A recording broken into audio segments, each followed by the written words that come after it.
Hi, and welcome to this episode 4 in our 5-part series on solving a logic puzzle with a quantum computer.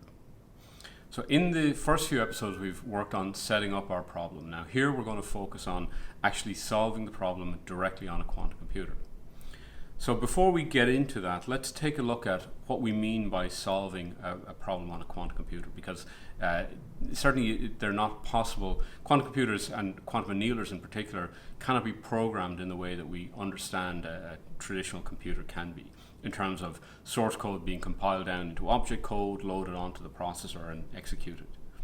So with a quantum annealer, essentially we're submitting a matrix of numbers, and the idea is that we're asking the quantum annealer to solve the problem by finding the lowest energy state of that system.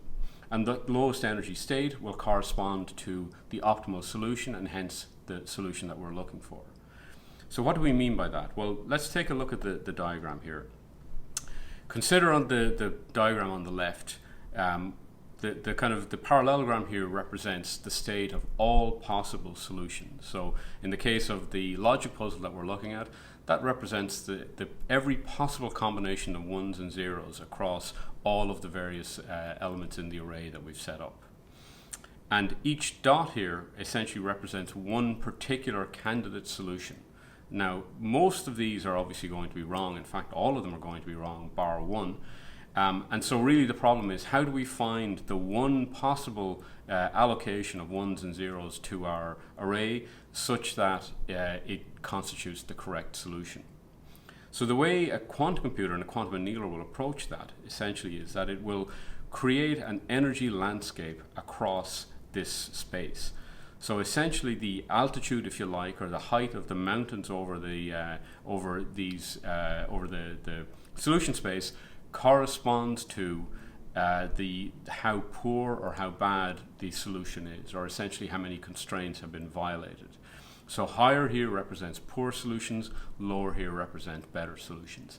And essentially there will be one point in this landscape at the lowest possible energy state, and that will correspond to the correct solution.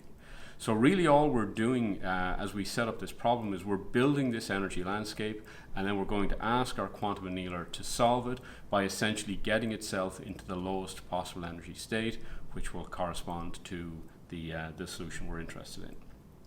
So that's kind of what's happening, which is obviously very different from how we understand traditional CPUs and GPUs to work.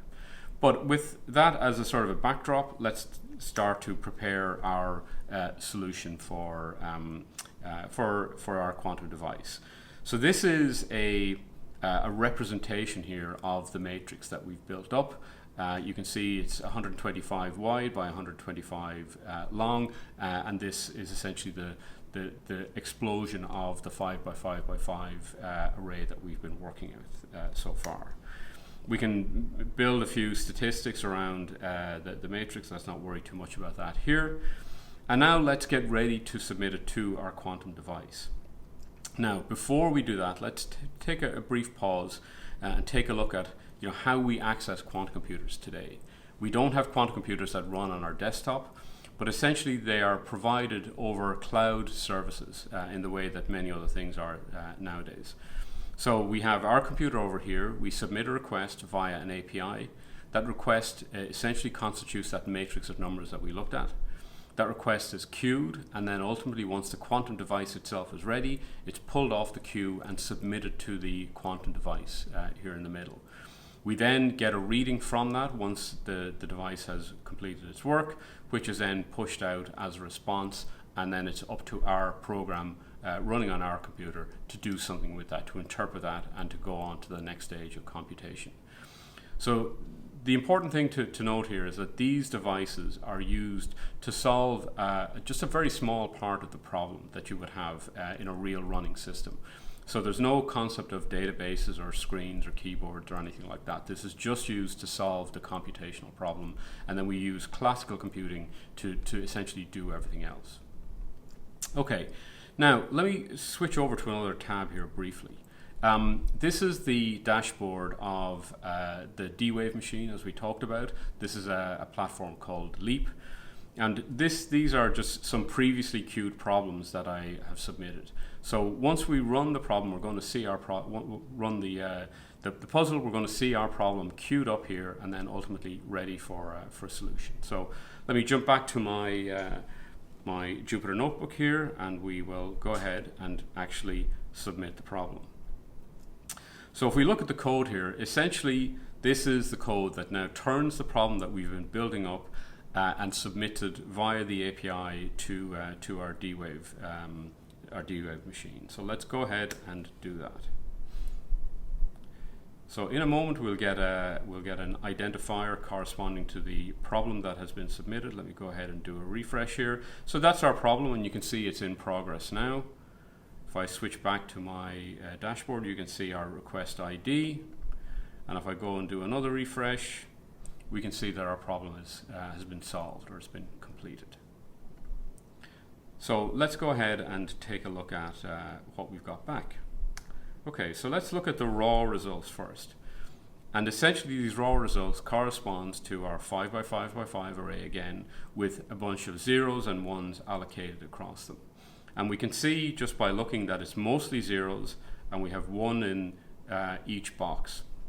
What we're looking for essentially is one in each 5x5 array, one in each row, one in each column. And we can kind of visually kind of inspect that looks correct. So we have a 1 there, a 1 there, 1 there, and a 1 down here. And then what we want is one in each row. So we have one in the top row there, one in the second row there, one in the third row, one in the fourth row, one in the fifth row, and then we want one in every column. So we can see here, this is our one in the first column, this is our one in the second column, this is our one in the third column, the fourth column, and the fifth column. So it looks like it's a valid solution. Now it's not terribly readable, so let's go ahead and turn this into something a bit more readable. So we're just going to essentially convert this back into our 2D array, and using natural words rather than ones and zeros. So what we can see here is that this is telling us that child Adam has been allocated the green t-shirt and the yellow balloon, Beth the orange t-shirt, the pink balloon, and so on and so forth. So you can see the allocations, and you can see visually here that no two children are wearing the same colored t-shirt, no two children are wearing have the same balloon, and no child has the same colored t-shirt as balloon. But we also need to check all of the other constraints. So let's go and recap those and compare them against the solution that we got. So this tells us that Adam took the yellow balloon, and indeed Adam took the yellow balloon in our solution. Carol's balloon was red, Carol and the red balloon. Emma loves her orange balloon. We've got Emma and an orange balloon. The green balloon was taken by Dan and is the same color as Adam's t-shirt.